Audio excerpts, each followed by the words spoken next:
masasabi ng Supreme Court ay papalabas sila ng kanilang interpretation sa provision ng Constitution about impeachment. Pero kung sabihin nilang i-direct kami, I think that's enforcement na sa aming jurisdiction. I think alam na ng Supreme Court yan kung ano dapat gawin. No, yung 25 na senador na kuno papatayin ay walang nagreklamo. Bakit ang CIDG ay nagreklamo, nag-file ng complaint? Hindi mo nakapagtataka nga walang nag-complaint na yung 15 na senador na papatayin. Tapos ngayon ang nagreklamo yung CIDG. So alata na meron ito, merong something is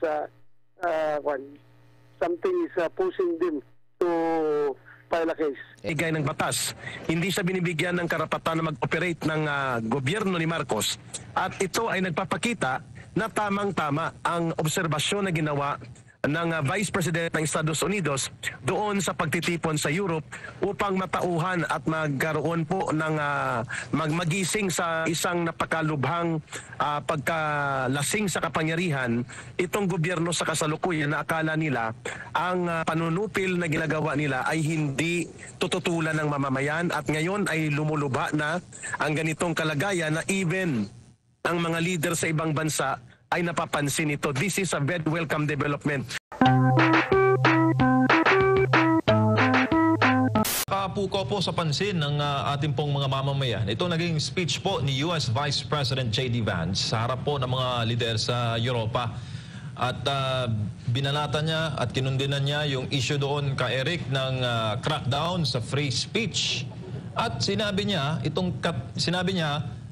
Eric, itong katagang censoring your opponent and putting them in jail. Ito'y akma sa ginawa ngayon ng Marcos Jr. administration kay Pastor Apollo C. Quiboloy. Sir. Exactly. Nakakatabang puso that a foreign leader coming from Estados Unidos sa Amerika ay napapansin po ang malubhang kalagayan ng panunupil sa mga fundamental na karapatan ng ating mga mamamayan na kahalintulad sa lumang martial law ng tatay nitong Marcos Jr. sa panahon po ng lumang diktadura ng Marcos Sr. And tama po yung ganong pagtingin sapagkat ginawa yan hindi lamang kay Pastor Quiboloy kundi pati sa KOJC kung saan ang mga relihiyosong compound, ang mga religious structure, yung compound of faith, yung religious workers, mga sibilyan, kabataan, kababaihan, sinasaktan. At kahit na nakikita sa buong mundo, inaatake at ginagamitan ng tinatawag na state terrorism ng mga pulis sa utos mismo ng presidente at ng kanyang local government secretary. So malinaw na ang ginawa kay Pastor Quiboloy, ang ginawa sa panunupil sa Kingdom of Jesus Christ na isang kahalintulad ng kahindik-hindik na state terrorism, at ngayon ay ang pagpapakulong kay Pastor Quiboloy kahit wala pa siyang conviction ay hindi makapagpiyansa, at lahat na lang sinisilip ng mga gobyernong ito upang gipitin at ipitin ng todo. At ang pagkakawala ng SMNI kahit na may prangkisa na ibinigay ng batas, hindi siya binibigyan ng karapatan na mag-operate ng gobyerno ni Marcos, at ito ay nagpapakita na tamang-tama ang obserbasyon na ginawa ng Vice President ng Estados Unidos doon sa pagtitipon sa Europe upang matauhan at magkaroon po ng magising sa isang napakalubhang pagkalasing sa kapangyarihan itong gobyerno sa kasalukuyan na akala nila ang panunupil na ginagawa nila ay hindi tututulan ng mamamayan, at ngayon ay lumulubha na ang ganitong kalagayan na even ang mga leader sa ibang bansa ay napapansin ito. This is a very welcome development, Brother Admar and Brother MJ. Po, lalo pat nakasaad po sa Article Section 4 ng Bill of Rights, yung ating pong kalayaan sa pananalita. Nakabatay din po ito sa Section 5 ng Bill of Rights pa rin, ang kalayaan po sa pananampalataya. At nakikita natin kay Eric na ito po ay nasasalaula dito po sa ating bansa. Yes, first time kong nakakita, no?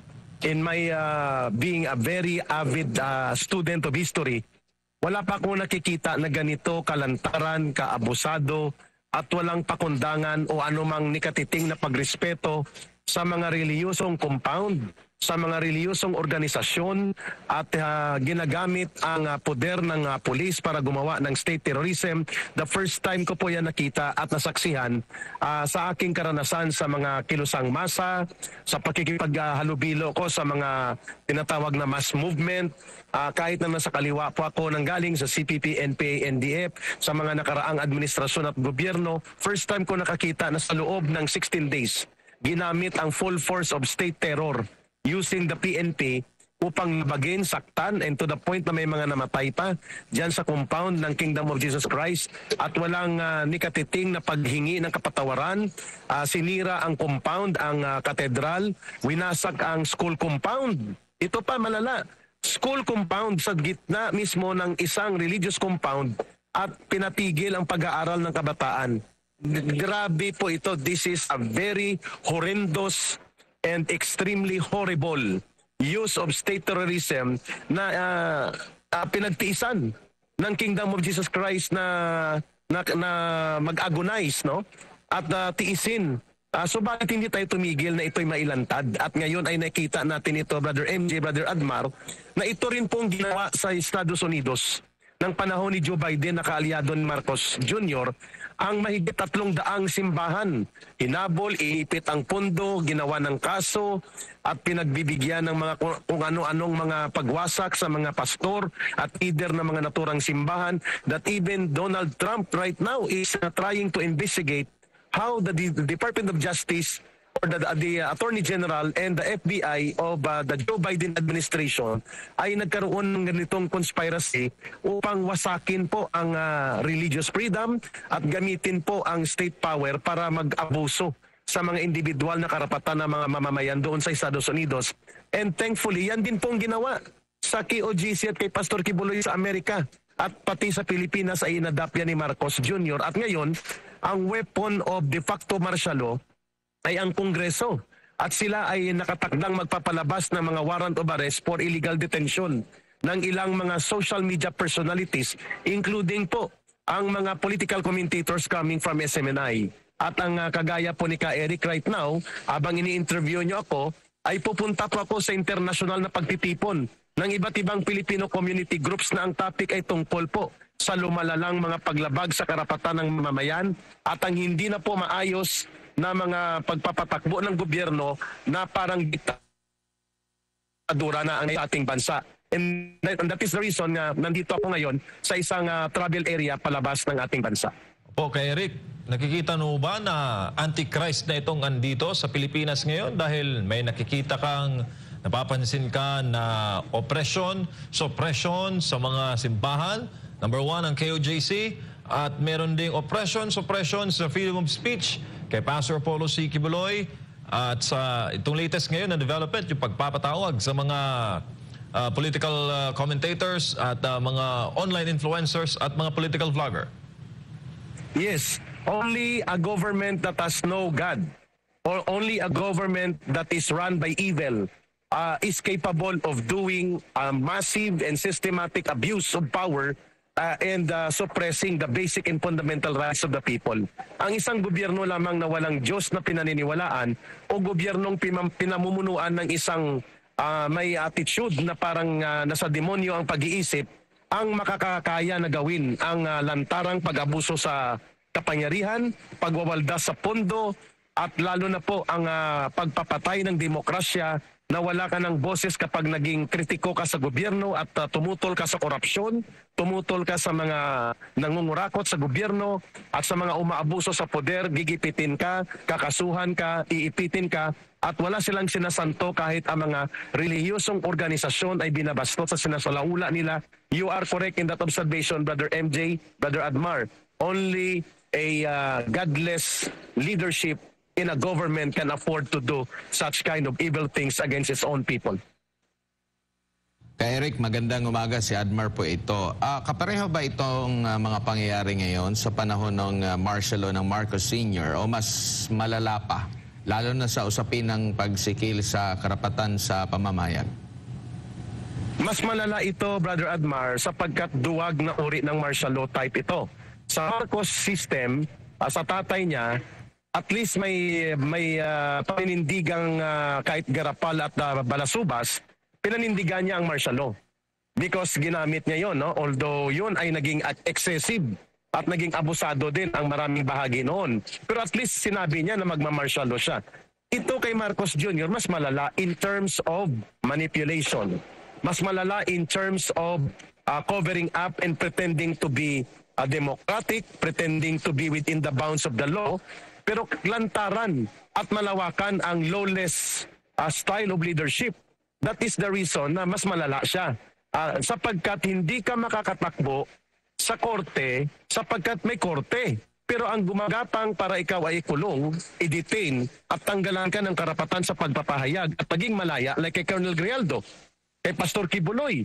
Hindi po sila nararapat na nakakulong at ang mga dapat makulong ay siyang naging kasabwat ngayon ng gobyerno upang magkaroon ng kaguluhang pangpolitika at upang maghari ang kanilang paggamit ng ala martial law na liderato. In that note, Brother Admar, mas malala ito sapagkat nagkukunwaring demokratiko, pero sa esensya at sa substance, ito ay isang diktadura na hindi lang dinideklara dahil duwag ang uri ng pamumuno na ito. Subalit, delikado.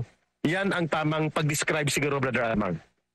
Palatandaan ba ito, Ka Eric, na mahina ang gobyerno at doon na lang yung kanilang mga magiging hakbang? Imbis na tugunan itong mga tanong, mas lalong pagbutihin ang kanilang public service, pero ang mga pumupuna, mga kritiko, pinapatahimik. Wala namang binibigay na solusyon sa mga pangunahing puna sa kanila. I agree to that observation ninyo sa pulso ng bayan, Brother Admar. Ang gobyernong walang direksyon, ang gobyernong hindi kayang mamuno at ang gobyerno na nagkukunwaring may programa pero wala namang patutunguhan sa kabutihan ng kaunlaran at seguridad at kapayapaan ng isang bansa ay gobyernong insecure sa mga mamamayan na nagpupuna at nagbibigay ng mga pananaw. And that is exactly how we describe right now.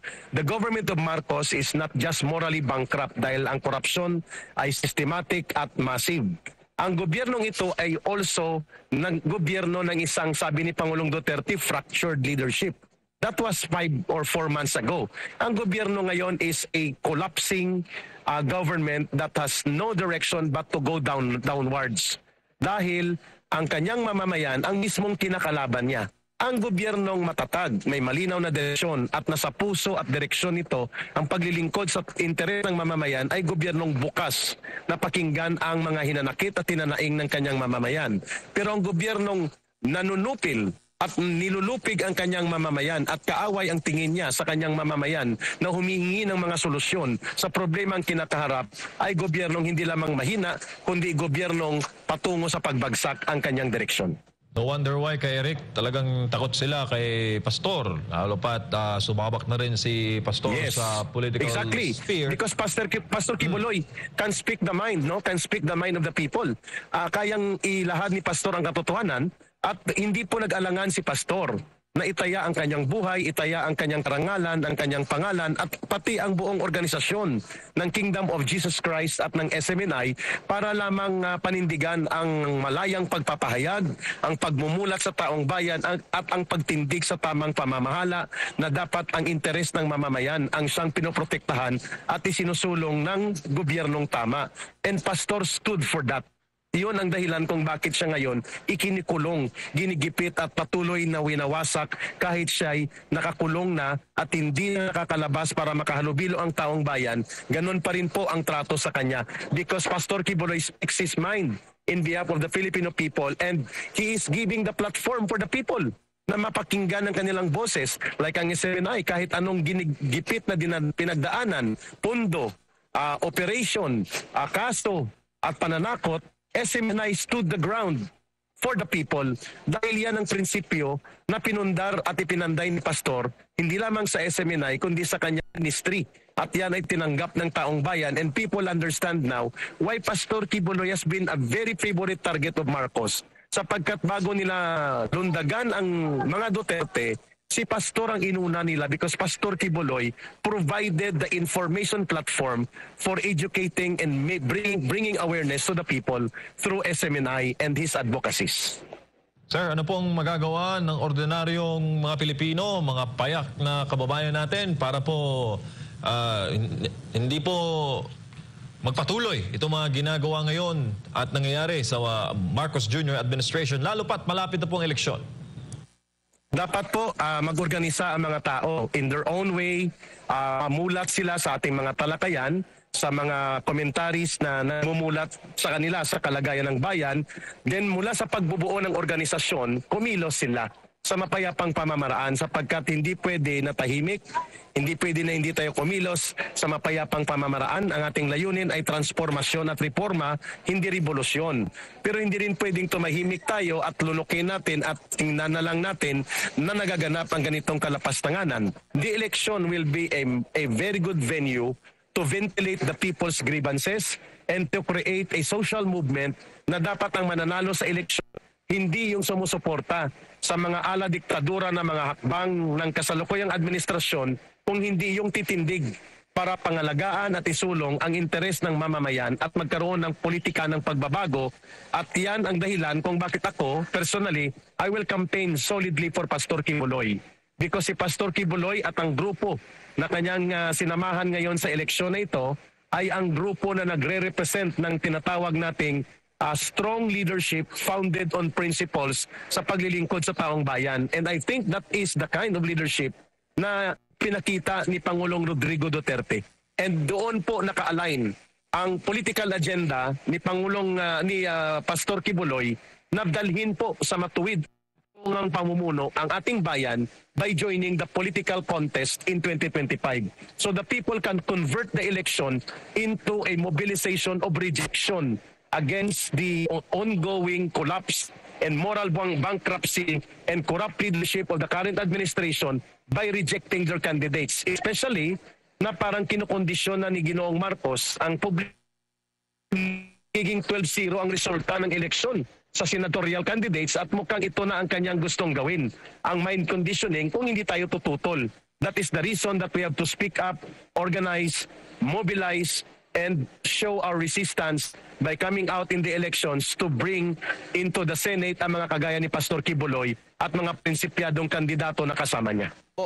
Yung NBI, naglabas na po ng pahayag itong NBI na alam niya na biro lang yon. Pero yung PNP, talagang gusto nila na masampahan na ng kaso ng DOJ. Yung mga naging pahayag po ni dating Pangulong Rodrigo Duterte. Bilang kayo rin po ay galing sa PNP, ano masasabi niyo po dito? And alam niyo naman po yung mga kinumidyahay sa mga Bisaya, minsan for sure kahibalo or alam ng ating mga kababayan itong mga ganitong style ni PRRD, parang hindi pa sila sanay or nagbabakas sakali lang sila na gumawa ng issue para madungisan yung imahe ng dating Pangulo, Senador.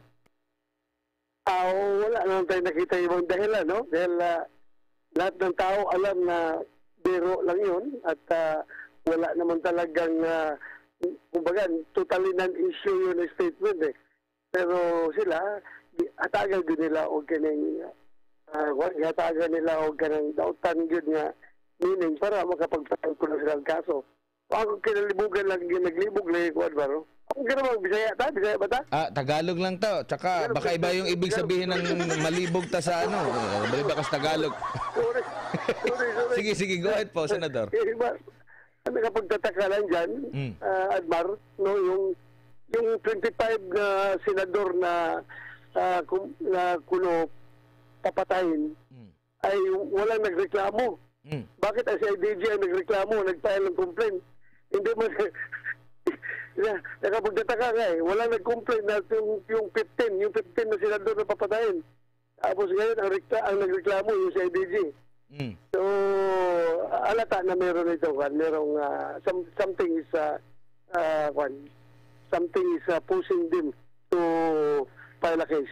Sabi nga ng mga kasamahan mo dyan, mapagbiro lang si PRRD, walang issue sa kanila, bulaklak lang yan sa bibig ni FPRRD just to express himself. Ang problema kasi nito, the way kasi magsalita ang ang dating Pangulo, tagos sa puso at damdamin ng mga ordinaryong tao. Parang nakikipag-usap lang siya sa mga ordinaryong tao, kaya't marami siyang mga nakukumbinse, Senador. ganun nga yung kwan, ganun nga yung kanyang pananalita. Alam natin talaga na puro biro lang yun, nagpapatawa lang. Otherwise, kung ordinaryo kang mag-isip ka nung na kung gusto mo talagang patayin, bakit ka i-announce mo sa national TV kung talagang may vision na pumatay? Kundi nagpapatawa lamang talaga yung ating Pangulo, di ba? Opo. And itong mga kongresista din na nanguna sa pagpapahayag nito, sila din po yung talagang nagnanais na simulan nyo na po dyan sa Senado na magkaroon ng impeachment trial po, Senador. Ano po masasabi nyo rito? And pinakokomento na rin pala ng Supreme Court ang Senado kaugnay dito sa petition na dapat masimulan na. Though meron ding mga abogado mula sa Mindanao ang naghain po ng petition sa Korte Suprema ngayong araw na ito na may petition sila na kumo-question din doon sa pamamaraan, constitutionality and jurisdiction po doon sa impeachment process po, Senador. Well, I don't think, Admar, na hindi tayo respetuhin ng Supreme Court na kung sabihin mo na kami ay utusan ng Supreme Court para magsagawa kaagad ng impeachment trial laban sa nasasakdal na si Vice President Sara Duterte. Mukhang that's encroachment na yan, no? Kung sabihin ng Supreme Court, dahil alam ko, nirespeto nila yung pagiging co-equal branch of government namin ng legislatura at ng judikatura. Alam ko, respetuhin nila yan. Siguro, the most na masasabi ng Supreme Court ay papalabas sila ng kanilang interpretation sa provision ng Constitution about impeachment. Pero kung sabihin nilang i-direct kami, I think that's encroachment na sa aming jurisdiction. I think alam na ng Supreme Court yan kung ang dapat gawin. At kayo po ay nagtataka na natenga ng ilang buwan din yung mga naunang nag-file ng impeachment complaint at parang doon na lang sa last 2 minutes nila inaksyonan at kayo ngayon ang ginigipit. Kaya nga, napakakuha dito mga tao na ito, no? Katagal na sa kanila yung impeachment complaint na yan, bakit hindi nila pinatakbo, hindi nila inayos at sa last hour ng aming session, saka pa nila in-endorso sa amin para gusto nilang hindi kami magbabakasyon, hindi kami magkakampanya, yung mga re-electionist, at sila ay pabanjing-banjing lang dahil may pasa na sa amin at gusto nila ipasa ang blame sa amin. That's not fair. That's not fair. Opo, bilang panghuli na lang po kasi alam ko pong busy kayo. Ano ang nakikita nyo po ngayon sa landscape po sa inyong pangangampanya? Alam natin na kumbaga advantage talaga yung resources dito sa mga pambato ng administrasyon. Pero kung pagbabatayan po yung mga nakalipas na mga proclamation rally, lalo na sa pagtanggap sa social media, mga netizen po sa inyo pong doon sa unang 2 araw para sa proclamation rally ng PDP doon kay Pastor Apollo C. Quiboloy kumpara doon sa mga naganap sa administrasyon, laugh emoji yung mga nandun sa kabila. Dito po ay talagang pinapakita nila yung strong na suporta po ninyo. Taliwas ito sa mga survey na kaliwat ka ng lumalabas, Senador. Yes, ramdaman natin, Admar, no? Kahit sabihin natin na wala tayong resources dahil unlike sa administration slate, they have all the government resources to support the campaign. Saka yung mga LGU, no, ay very accommodating sa kanila dahil takot yung mga LGU na mabadshot sa Malacanang, no. Tayo ay wala tayong ibang inasahan. Hindi tayo maasa sa mga ibang mga politiko dyan, sa ibang mga government officials kung inasahan ng ating ang taong bayan na sila mismo ang nagboboto. At ramdaman natin sa ating pag-ikot kahit saan tayo pupunta, Luzon, Visayas, Mindanao, random natin yung init na pagtanggap ng mga tao sa atin. So I am confident na malusutan natin itong kampanya na ito.